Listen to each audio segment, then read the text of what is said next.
Hello friends, welcome back to my channel. সবাই কেমন আছো? আশা করি সবাই অনেক ভালো আছো। তোমাদের সবার আশীর্বাদে আমিও ভীষণ ভালো আছি। তোমাদেরকে সাথে নিয়ে আজকে একটা নতুন ভিডিও স্টার্ট করছি। তো পুরো ভিডিওটি দেখার অনুরোধ করছি। পুরো ভিডিওটি না দেখলে কিন্তু তোমরা আমি যে কথাগুলো শেয়ার করব সেগুলো বুঝতে পারবে না, যার জন্য তোমাদের প্লিজ প্লিজ প্লিজ পুরো ভিডিওটি দেখার জন্য অনুরোধ করছি। আশা করি ভিডিওটা তোমাদের ভালো লাগবে। 5টা বাজার 20 মিনিট আগেই কিন্তু আজকে উঠে গেছি। আর হ্যাঁ, ওকে ঘুম পাড়িয়ে দিয়েছি। ও আর কি উঠে গেছে আমার ছেলে ভোরবেলায়, যার জন্য ওর সঙ্গে আমিও ঘুমিয়ে পড়েছি। তো আমার পুরো ঘুমটা কমপ্লিট না হলে পরে মাথা ঘুরতে থাকে, যার জন্য কিন্তু সারা সকাল ওর সাথে কাটাতে হবে, যে কারণে আমি ভালো করে ঘুমিয়ে গেছিলাম আর অনেকটা দেরি হয়ে গেছে। তো A few moments later. পুরো না হলে কিন্তু পরের দিন সকালটা কিভাবে লাগে তোমরা তো জানোই। অনেকটা দেরি করে ঘুমিয়েছি। আর এদিকে কিন্তু আজকে ছেলেকে নিয়ে কোথায় যাচ্ছি? হ্যাঁ, আজকে ছেলেকে নিয়ে যাচ্ছি স্কুলে। ওর আজকে প্রথম দিন, অ্যাডমিশন করানো হবে। ওকে চান করিয়ে দিয়েছি, খাবার খাইয়ে রেডি টেডি করে টোটো করে চলে যাচ্ছি। আমি, আমার ছেলের সঙ্গে আছেন আমার শাশুড়ি মা। তো আমরা 3 জনে মিলে আজকে ওকে নিয়ে স্কুলে যাব। আজকে কিন্তু প্রথম দিন, যার জন্য ওর ফর্ম ফিল আপ করা হবে। আর কি লাগবে সেটা কিন্তু এখনও জানা নেই। আর আজকে কি ওর ক্লাস করানো হবে সেটাও বুঝতে পারছি না। আমার কেমন জানি লাগছে ওকে স্কুলে নিয়ে যাচ্ছি, মানে হচ্ছে যে আমি তো ঘরের ভেতর বসে ওকে দেখি, স্কুলের মধ্যে কি করবে কি না সেটা নিয়ে চিন্তা হচ্ছিল। এখানে হচ্ছে যে সব গার্জিয়ানরা বাইরে বসে আছে, আর হচ্ছে ওদের সবাই মানে বাচ্চারা এখানে যারা আছেন ওনাদের বাচ্চারা কিন্তু এই স্কুলে হচ্ছে অ্যাডমিশন নিয়েছে। তো ওনারা অনেক আগে থেকেই কিন্তু স্কুলে অ্যাডমিশন নিয়েছেন, আর বাচ্চাদের অনেকটা ইমপ্রুভ কিন্তু দেখা গেছে, যার জন্য কিন্তু ওনারাও আমাদেরকে অনেকটা ভরসা দিয়েছে। আসল কথাতে এখন আসছি। আসলে হচ্ছে যে তোমাদেরকে তো অনেকটা মানে আমি ভিডিও এখন কদিন থেকেই শেয়ার করছি, যার জন্য অনেক কিছু আছে তোমাদেরকে জানানো উচিত বলে আমি মনে করি। তার জন্য যে কারণে আর কি আমি সবগুলো কথা শেয়ার করব।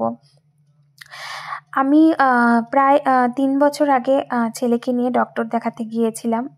তো ওখানে আর কি তোমাদেরকে বলি ব্যাঙ্গালোরে খুব ভালো চিকিৎসা হয়। তো ওর আর কি একটা সমস্যা, এটা হচ্ছে অটিজম। তো অটিজমের বাচ্চা সবাই আর কি ওখানেই যায়, যার জন্য আমরাও গেছি। আমরা ত্রিপুরা থেকে গেছি।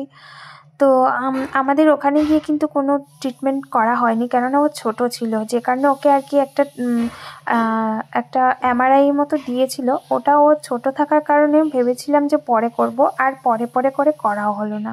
আর এখন দেখো ছেলে তো বড় হয়ে যাচ্ছে। তো এখন যে স্কুলে ওকে অ্যাডমিশন নেওয়ানো হয়েছে, এখানে নাকি সবাই অনেকটা ভালো হয়ে যায় কথা বলে। তো এখানে সবাইকে যাদের দিকে তোমরা এখন দেখতে পাচ্ছ ওদের সবার কিন্তু কোনো না কোনো সমস্যা আছে।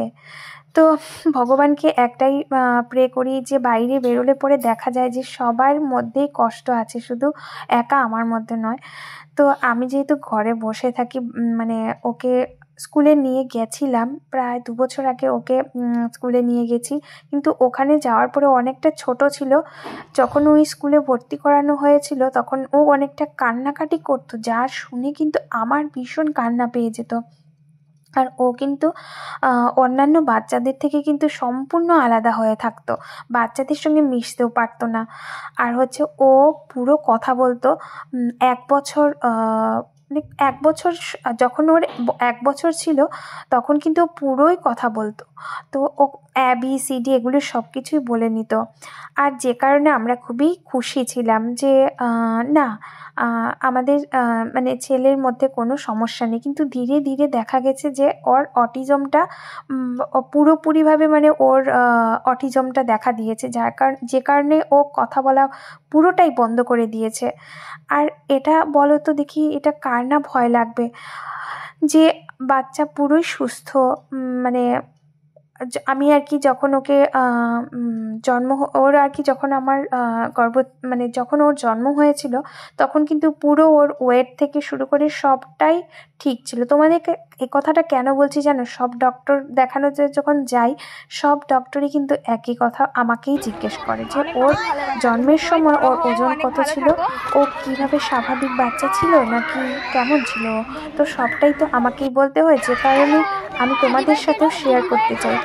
আর এটা হচ্ছে যে এর পরের দিনকার সকাল, আর সকালে উঠে কিন্তু ওর জন্য টিফিনটা করে নিচ্ছি। তোমাদের সাথে কেন শেয়ার করছি জানো সবটা, কেননা তোমরা হয়তো বুঝতে পারছো না, আমার ভিডিওটা অনেকের কাছে এখনও কিন্তু পৌঁছয়নি। তো ছেলেকে নিয়ে না একদম আর মানে পারা যাচ্ছে না, যার জন্য আমার ভয় লাগে ওকে নিয়ে স্কুলে যেতে। তো আমি একা করে যাচ্ছি না, এখন আমার সঙ্গে আমার শাশুড়ি মাও আমার সঙ্গে আছেন। তো যার জন্য কিন্তু অনেকটা সমস্যার সমাধান হয়ে গেছে। ওকে আর কি একা করে টোটোতে উঠে ধরে রাখা যায় না। এই সব সমস্যাগুলো কিন্তু যে স্কুলে অ্যাডমিশন করানো হয়েছে ওদের মধ্যেও কিন্তু সব সমস্যাগুলো মিলে গেছে। আমার যে ছেলেকে দেখতে পাচ্ছ তোমরা এখানে, ও আর কি বাড়িতে থাকলে পরে প্রচুর পরিমাণে হিসি করে, যার জন্য আমার এদিক ওদিক দৌড়াদৌড়ি করে মানে মুছে নিতে হয়, যে কারণে ও পড়ে যাবে, যে ওর এগুলো মানে আমার আর ভালো লাগছে না, যার জন্য আমি ওকে কোথাও নিয়ে যেতে পারি না একা একা। একমাত্র গেলে পরে তোমরা দেখতে পারো বাবার বাড়িতেই যাই, আর ওখানে গিয়ে মা যদি কোথাও বেড়াতে নিয়ে যায়, মা বাবা দুজনে মিলে আর কি ওকে দেখে, তখন একটা মানে অন্যরকম আর কি ওকে দেখলে পরে আমার একটা মানে মনে হয় যেমন আমি কোথাও গেছি, হ্যাঁ বেড়াতে গেছি, না হলে আমার কোথাও গিয়ে শান্তি পাই না। আর এখানে হচ্ছে তোমাদেরকে বলেছিলাম না আজকে ভিডিওটা কিন্তু আমি একদম ছোট করে করছি যাতে তোমাদের ভালো লাগে। এখানে দিদাকে দেখতে এসেছি। আমার দিদা যখন সুস্থ ছিলেন তখন কিন্তু উনি কথা বলতে পারতেন, আর আজকে উনি অসুস্থ হওয়ার পর আমি গেছি, সেই জন্য মানে আমরা সবাই গেছি, আমার শ্বশুরবাড়ি থেকে শাশুড়ি মা, তারপর আমার বরমশাই, আমরা তিনজনা মিলে গেছি দেখতে।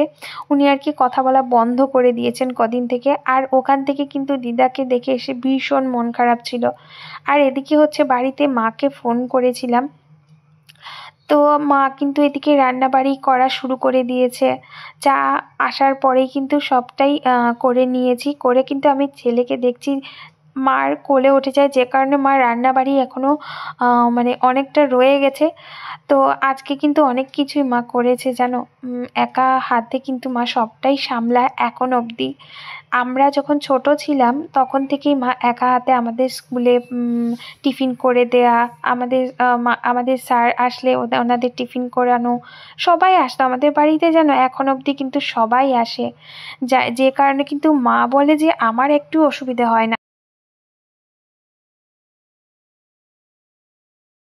আজ কিন্তু এখান থেকেই ছেলেকে নিয়ে স্কুলে চলে যাব, তো বাবার বাড়ি থেকে না খেয়ে তো যেতে পারবো না। আর মা এত তাড়াহুড়ো করে মাংসের তরকারি, পনিরের তরকারি, ডিমের ঝোল সবটাই কমপ্লিট করে নিয়েছে, আর আমি কিন্তু আমরা এখান থেকে স্কুলে যাব, যার জন্য খাওয়া দাওয়া করে নিয়েছি, এবার চলে যাচ্ছি স্কুলে। তো ওকে নিয়ে স্কুলে যাওয়ার পরে কিন্তু আর ভিডিওটা কন্টিনিউ করতে পারিনি। হ্যালো বন্ধুরা, আজকে এই ভিডিওটি এখানেই শেষ করছি। কিরকম লাগলো কমেন্টে অবশ্যই জানিও। আর বাড়ি এসে কিন্তু অনেকটা দেরি হয়ে গেছে, ছেলেকে খাইয়ে দাইয়ে দিয়েছি, ঘুম পাড়িয়ে দিয়েছি, আর ব্লগটা এখানেই শেষ করছি। প্লিজ প্লিজ প্লিজ তোমরা সবাই ভালো লাগলে চ্যানেলটিকে সাবস্ক্রাইব করে দিও, পিয়া শঙ্কর লাইফস্টাইল। তো চলো, সবাই ভালো থাকবে, সুস্থ থাকবে, পরে একটা নতুন ভিডিওতে আবারও সবার সাথে দেখা হচ্ছে। সবাইকে বাই।